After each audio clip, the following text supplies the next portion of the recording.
வணக்கம் நட்பூக்களே. நிலா கிருஷி தமிழ் நாவல்ஸ் சேனலுக்கு உங்களை அன்புடன் வரவேற்கிறேன். கதையை பற்றின உங்களுடைய கருத்துக்களை கண்டிப்பாக கொடுங்க. அண்ட் கதை உங்களுக்கு பிடிச்சிருந்தா please like, share and subscribe. ஜனவரி நிலவெண்ணை கொள்ளும். அத்தியாயம் 36. இவளா? உள்ளே நுழைந்தவளை பார்த்து கொண்ட பரதன் லேசாக உதட்டை கடித்து கொண்டான். மீட்டிங் அறையில் இவள் பார்த்த பார்வை நினைவுக்கு வந்து போனது. வாங்க மான்வி, மீட் மிஸ்டர் பரதன். நான் சொல்லியிருந்தபடி நீங்க இவருக்கு செக்ரட்டரியா ஒர்க் பண்ண வேண்டியிருக்கும். மான்வியிடம் கூறியவன் பரதனிடம் திரும்பி அவளை அறிமுகப்படுத்தி வைத்தான். பரதா, she is Manvi, very talented. நம்ம ஊர் பொண்ணுதான். திருச்சிக்கு பக்கத்துல ஏதோ ஒரு கிராமம். ஓ, திருச்சி பொண்ணா? அவன் புருவங்கள் ஆச்சரியத்துடன் மேலேறி இறங்கியது. ஆஹா, இந்த பவித்ரன் பாஸ் இவன் கூட நம்மள கோர்த்து விடுறாரே. இவன் வேற இந்த மயக்கர கண்ணை வச்சுட்டு இப்படி பார்க்கிறான். இவனுக்கு முன்னால நான் ஒர்க் பண்ணின மாதிரிதான். அவளோ அரண்டு போய் மனதிற்குள் தலையை பிடித்து கொண்டாள். அவள் இந்தளவிற்கு அரண்டு போகிறாள் என்றால் அந்தளவிற்கு அவனது பார்வை அவளை வதைத்துக் கொண்டிருந்தது. ஆண்கள் அவளுக்கு புதிதல்ல. அந்த லண்டன் எனும் நாகரிக பெருநகரில் அவள் சந்திக்காத ஆண்களாம். இவனை விட உயரமாய், இவனை விட வெள்ளையாய், கட்டுக்கோப்பான உடல்வாகுடன் நிறைய ஆண்களை சந்தித்திருக்கிறாள். ஆனால் யாருமே, யாருடைய பார்வையுமே இப்படி அடிநெஞ்சு வரை சென்று தாக்கியதில்லை. இப்படி யாரையுமே அவள் மெய்மறந்து பார்த்து ரசித்தது இல்லை. அழகான ஆண்களை கண்டால் தலையை குனிந்து கொண்டு செல்லும் ரகம் அல்ல அவள். சைட் அடிப்பது எனது உரிமை என தாராளமாகவே பார்வையிடுவாள். ஆனால் இது வேறு என்னவோ ஒரு உணர்வு. அவன் பார்வையும் அந்த கண்களும், வசீகரமான அந்த முகமும் அவளை என்னவோ செய்கிறது. பார்த்து சில நிமிடம் கூட கடக்கவில்லை, அதற்குள் இவ்வளவு போராட்டம். இதெல்லாம் சாத்தியமா என்ன? பார்த்த முதல் பார்வையில் ஒரு ஆண்மகனால் ஒரு பெண்ணை வசீகரிக்க முடியுமா? இப்படி பார்வையால் கபலீகரம் செய்து சட்டமாய் நெஞ்சுக்குள் அமர முடியுமா? முடிகிறதே. அவள் அப்படியே நின்றுவிட பவித்ரன் அவளை வித்தியாசமாய் பார்த்து வைத்தான். Manvi, are you okay? Yeah. தன்னை சுதாரித்துக் கொண்டவள் பரதனை நோக்கி ஹாய் என உன் மென்முறுவலை வீசி வைத்தாள். பற்கள் தெரியாமல் உதடு பிரித்து சிரித்தவனைக் கண்டு மனம் தடம் புரளாம். அவள் மீண்டும் உறைந்து போய் நின்று விட்டாள். பெண்ணவளை ஸ்தம்பித்த பார்வை அவனையும் ஏதாவது செய்திருக்க வேண்டும். புருவங்கள் யோசனையில் இடுங்க, பார்வை அவளை மொய்த்தது. இது சரிவராது. தலையை உலுக்கிக் கொண்டவள், okay sir, you carry on. ஏதாவது தேவைப்பட்டா என்னை கூப்பிடுங்க என்றபடி வெளியேறிவிட்டாள். நாட்கள் அதன் போக்கில் நகர்ந்தது. கவின் மற்றும் சுமத்ராவிற்கு இடையில் தோன்றிய சிறு ஊடலும் அன்றைய கூடலில் தணிந்துவிடும். இருவரது வாழ்க்கையும் எப்பொழுதும் போல் மோகத்தில் மூழ்கி காதலில் சுகமாய் தத்தளித்துக் கொண்டிருந்தது. இந்த வேளையில்தான் இரு குடும்பத்தினருக்கும் ஒரு மகிழ்ச்சியான செய்தி வந்தடைந்தது. ஆம், சுமத்ரா கருவுற்றிருந்தாள். இரு குடும்பமும் தங்களது அடுத்த தலைமுறையின் வரவை எதிர்பார்த்து மகிழ்ச்சியுடன் கொண்டாடி கொண்டிருந்தது. விஷயத்தை கேள்விப்பட்டவுடன் ஆதிசேஷனின் மொத்த குடும்பமும் கிளம்பி சுமத்ராவை பார்க்க வந்துவிட்டனர். நரசிம்மனுக்கும் தகவல் பறக்க அவனும் தன் வேலைகளை கிடப்பில் போட்டுவிட்டு தங்கையை காண வந்திருந்தான். ரொம்ப ஹாப்பியா இருக்குது. பரதன் அண்ணா மட்டும்தான் மிஸ்ஸிங். அனைவரும் அமர்ந்து பேசிக் கொண்டிருக்கும் போது சுமத்ரா கூற, அவளது கவலையை தீர்ப்பதைப் போல கைபேசியில் வீடியோ காலில் அழைத்திருந்தான் பரதன்.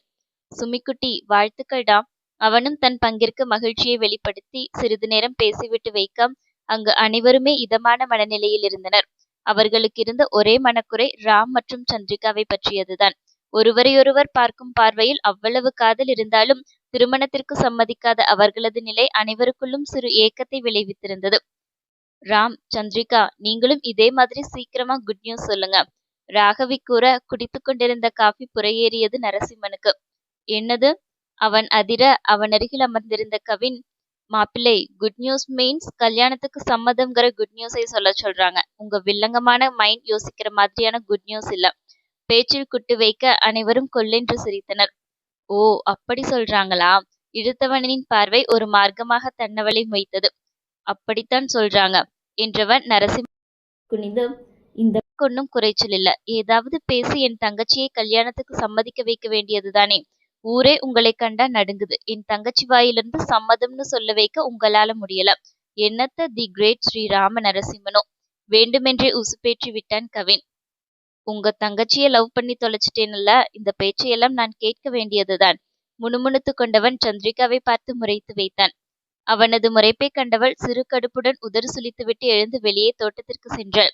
அவள் பின்னாலேயே எழுந்து சென்றவனை அனைவரும் கவனித்தாலும் கவனித்ததை போல பேசி மூழ்கினர். எப்படியாவது இருவரும் பேசி நல்ல முடிவுக்கு வந்தால் சரி என்ற எண்ணம் அவர்களுக்கு.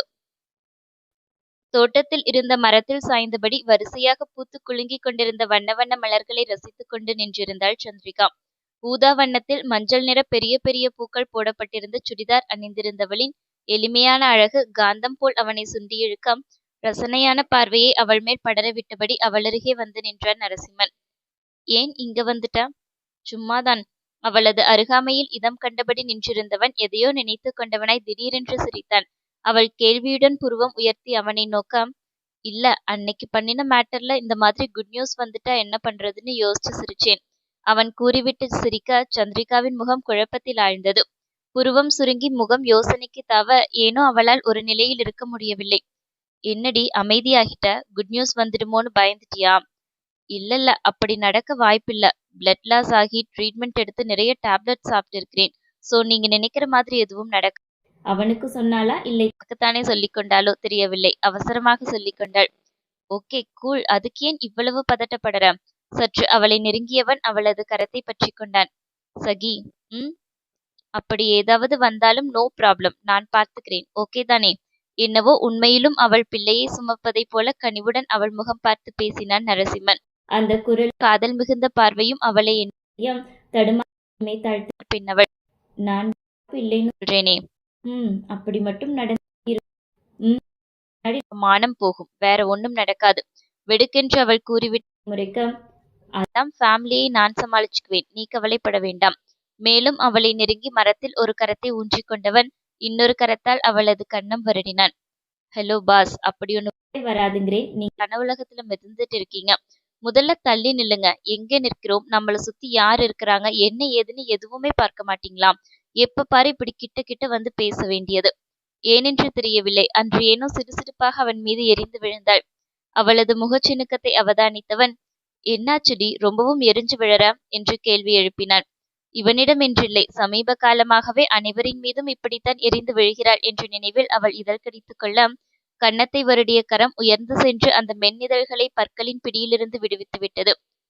தள்ளி நில்லுங்க சிம்மன், கொஞ்சம் கூட பயமே இல்லையா? அவன் நெஞ்சில் கரம் வைத்து தள்ளிவிட முனைய அவனோ அசையாமல் அப்படியே நின்றிருந்தான். என் பொண்டாட்டியை கொஞ்சம் நான் எதுக்கு பயப்படணும்? ஒற்றை புருவத்தை உயர்த்தியவனின் கண்களில் பொய்யில்லை. பொண்டாட்டியா? பொண்டாட்டிதான். எப்போ உன் கூட குடும்பம் நடத்தினேனோ அப்பவே நீ எனக்கு பொண்டாட்டியாகிட்ட. இந்த மஞ்சள் கயிறை வச்சு 3 முடிச்சு போட்டால்தான் மனைவியாக முடியுமா என்ன? எப்படி தள்ளி தள்ளி இருந்தாலும் காதல் காதல் தானோ அதே மாதிரிதான். தாலி கட்டலைனாலும் கட்டினாலும் இந்த ஜென்மத்துல நீதான் எனக்கு பொண்டாட்டி. இந்த ஜென்மம் மட்டுமல்ல, இன்னும் நான் எடுக்கிற அத்தனை ஜென்மத்திலும் கூட நீதான் எனக்கு பொண்டாட்டி. விரிந்த அந்த நயனங்களுக்குள் ஆழ்பார்வை பாய்ச்சியபடி கூறியவனின் கண்களில் வழிந்தோடியது என்னவோ காதல் மட்டும்தான். அந்த காதலில் கட்டுண்டிருந்தவளுக்கு பேச்சு வரவில்லை. இந்த காதலுக்கு என்னால என்ன கைமாறு செய்ய முடியும்? கடவுளே, நான் அசிங்கம். நடந்த நிகழ்வுகளை மறந்துட்டு என்னால இவருடைய காதல்ல மூழ்கி திளைக்க முடியலையே. பரிசுத்தமான இவருடைய காதலுக்கு நான் தகுதியே இல்லைன்னு மனசு அடிச்சுக்குது. இவரோ என் மேல இத்தனை காதலை பொழியறாரு. வேதனையுடன் இமைகளை மூடிக்கொண்டவளின் விழியோரம் ஒற்றை கண்ணீர் துளி உருண்டு வர அது கன்னத்தை தாண்டும் முன் குனிந்து தன் இதழ்களால் துடைத்து விட்டான் அவளது காதலன். ரொம்பவும் யோசிக்க வேண்டாம் சகி. தள்ளி இருந்தாலும் இப்படி கட்டி பிடிச்சிட்டு இருந்தாலும் காதல் காதல் தான். அதே மாதிரி தாலி கட்டினாலும் தாலி கட்டலைனாலும் பொண்டாட்டி பொண்டாட்டி தான். சோ இந்த அழகான மூளையை வச்சு ரொம்பவும் யோசிக்காதே, எல்லாத்தையும் என் காதல் பார்த்துக்கும். கூறியவனிடம் அவன் காதல் அவன் கொண்ட நம்பிக்கை பளிச்சிட்டது. ஆனால் அவனுக்கு தெரியவில்லை, அவனுடைய காதலி மீண்டும் ஒரு முறை அவனது காதலை நெருப்பில் குளிக்க வைக்கப் போகிறாள் என்று. லண்டன் வீதியில் லாவகமாக காரை வளைத்து ஓட்டிக் கொண்டிருந்த பரதனின் விழிகள் வாடகைக்கு ஏதாவது வீடு கிடைக்குமா என்று அலசிக் கொண்டிருந்தது. கார் அவனுடையதல்ல, அவனது நண்பன் பவித்ரனுடையது. இங்கு இருக்கும் வரை பரதனுக்கு தேவைப்படும் என்று தன்னிடம் இருந்த 2 கார்களில் ஒன்றை நண்பனுக்கு கொடுத்து விட்டான். அவனும் இங்கு வந்து 1 மாத காலம் ஓடியிருந்தது. இன்னுமே வீடு கிடைத்த பாடாக இல்லை. அறையில் தங்கிக் கொண்டு சமைக்க வழியில்லாமல் ஒவ்வொரு நேரத்திற்கும் ஹோட்டலில் ஆர்டர் செய்து சாப்பிடுவது பரதனுக்கு பிடிக்கவில்லை. 2 தாய்மார்களின் கவனிப்பில் நல்ல காரசாரமாக சாப்பிட்டு பழகியவன் அவன். காரக்குழம்பு, நாட்டுக்கோழி வறுவல் என்று சாப்பிட்டு பழகியவனுக்கு இங்கு கிடைக்கும் பீட்சா, பர்கர் ஒத்துக்கொள்ளவே இல்லை. அதை கூட சாப்பிட்டு விடலாம் போல. ஆனால் இந்த சாலட் என்ற பெயரில் பச்சை இலைத்தழைகளை போட்டுக் கொடுக்கும் உணவு வகைகளை அவனுக்கு சுத்தமாக பிடிக்கவில்லை. சீக்கிரம் வீடு கிடைச்சா தேவல எண்ணிக்கொண்டே காரை செலுத்தியவனின் கண்களில் வாடகைக்கு வீடு தட்டுப்பட காரை நிறுத்திவிட்டு இறங்கிச் சென்றான். வீடு மிகவும் பிடித்து விட்டது. ஹால், சமையலறை, பால்கனி என அமைந்திருந்த தனி வீடு அது. வீட்டு உரிமையாளர் கூறிய கண்டிஷன்களும் ஒத்துப்போக அவர் கூறிய வாடகைக்கு சரி என்று தலையாட்டி விட்டான் பரதன். நாளைக்கே இங்க ஷிஃப்ட் ஆகிக்கிறேன். கூறியது போலவே அடுத்த நாளே தனது பொருட்களை எடுத்துக்கொண்டு புது வீட்டிற்கு வந்தவனை வரவேற்றது என்னவோ காரசாரமாக பேசிக் கொண்டிருந்த மாண்பிதான். உங்களை விட வாடகை அதிகமா கொடுக்கிறவருக்கு வீட்டை விட்டாச்சு மேடம், நீங்க வேற பக்கம் பார்த்துக்கோங்க. ஆங்கிலத்தில் அந்த வீட்டு உரிமையாளர் கூறிக்கொண்டிருக்க, நீங்க பண்ணினது தப்பு சார். நேத்தே நான் வந்து ஓகேன்னு முடிவு போயிட்டேன். வீட்டை காண்பிச்சிருக்கீங்க. அவளும் ஆங்கிலத்தில் வார்த்தையாடி கொண்டிருந்தாள். அவர் வந்தபோது நான் வீட்டில் இல்லைம்மா. என் மனைவிக்கு நீங்கள் போன விஷயம் தெரியாது. அந்த ஆளுக்கு வீட்டை காண்பிச்சு அவர் ஓகேன்னு சொல்லி அட்வான்ஸும் கொடுத்துட்டு போயிட்டாரு. சோ அவருக்கு கொடுக்கறது தான் முறை. நீங்க வேற பக்கம் தேடுங்க. கராராய் கூறிவிட்டு அவர் சென்றுவிட, சே, எரிச்சலுடன் திரும்பியவள் நிச்சயம் அங்கு பரதனை எதிர்பார்த்திருந்திருக்கவில்லை. மாண்வி, வாட்ஸ் தி ப்ராப்ளம்? காரை நிறுத்திவிட்டு அவள் அருகே விரைந்தவன் கேள்வி எழுப்பினான். சார், நீங்க எங்க இங்க? இந்த வீடை நான் தான் 2 நாளைக்கு முன்னாடி வந்து பார்த்து ஓகே பண்ணிட்டு போனேன். இப்ப இன்னொருத்தர் யாருக்கோ வாடகைக்கு விட்டுட்டாங்களாம். என்னை விட அவன் நிறைய வாடகை கொடுத்தானாம். இடியட். யார் அந்த ஆளுன்னு தெரியலாம். எரிச்சலுடன் நிமிர்ந்தவள் பார்வையில் அவன் எடுத்து வந்திருந்த பொருட்கள் விழ அவளுக்கு ஏதோ பிடிப்பட்டது. சார், நீங்க? அந்த இடியட் நான் தான் என்றான் அவன் அசடு வழிந்தபடி.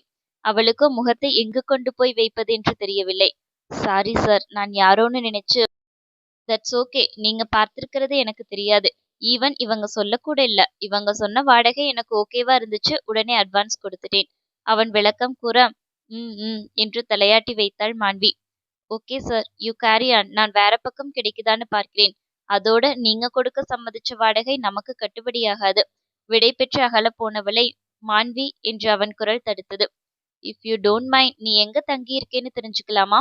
இயல்பாக ஒருமைக்கு தாவி விட்டவனை கவனித்தாலும் அவள் கண்டு கொள்ளவில்லை. அவள் ஒரு இடத்தின் பெயரை குறிப்பிட்டாள். சின்ன வீடுதான் சார், பட் என் தேவைக்கு வசதியா இருந்துச்சு. இப்போ உடனே காலி பண்ண சொல்றாங்க. நானும் தேடி அலைஞ்சிட்டேன். வீடு கிடைச்ச பாடா எல்லாம். ரூம்ஸ் இருக்குது, பட் அங்கேயும் ஷேர் பண்ற மாதிரி இருக்குது. இன்னொரு பிரச்சனை என்னன்னா, ரூம்ல சமைக்க முடியாது. எனக்கு நானே குக் பண்ணி சாப்பிட்டா கொஞ்சம் தேவலையா இருக்கும். அதுக்குத்தான் வீடு தேடிட்டு இருக்கிறேன். ஓ என்றவன் சிறிது நேரம் எதுவும் பேசாமல் புருவத்தை நிமிண்டிவிட்டு யோசித்துக் கொண்டிருந்தான். அவன் மனதில் ஏதோ யோசனை உதித்தது. மறுகணமே தலையை உலுக்கி அந்த யோசனையை விரட்டியவன், okay Manvi, you carry on. But வீடு கிடைக்கிறது சிரமம் தான். நம்ம ஆபீஸ்க்கு பக்கத்துல இருக்க எல்லா ஏரியாவிலையும் நானும் பவித்ரமும் சல்லடை போட்டு சலிச்சிட்டோம். எனிவே ட்ரை பண்ணி பாருங்க. முறுவலித்தவன் தன் பொருட்களை எடுத்துக்கொண்டு உள்ளே சென்று விட ஒரு பெருமூச்சுடன் இடத்தை காலி செய்தாள் மாண்வி. ஆனால் அவன் கூறியதைப் போல அடுத்த 1 வாரம் அலைந்தும் கூட அவளுக்கு வீடு கிடைக்கவில்லை. இன்னும் 2 நாட்களில் தற்போது குடியிருக்கும் வீட்டை காலி செய்யவும் சொல்லியாயிற்று.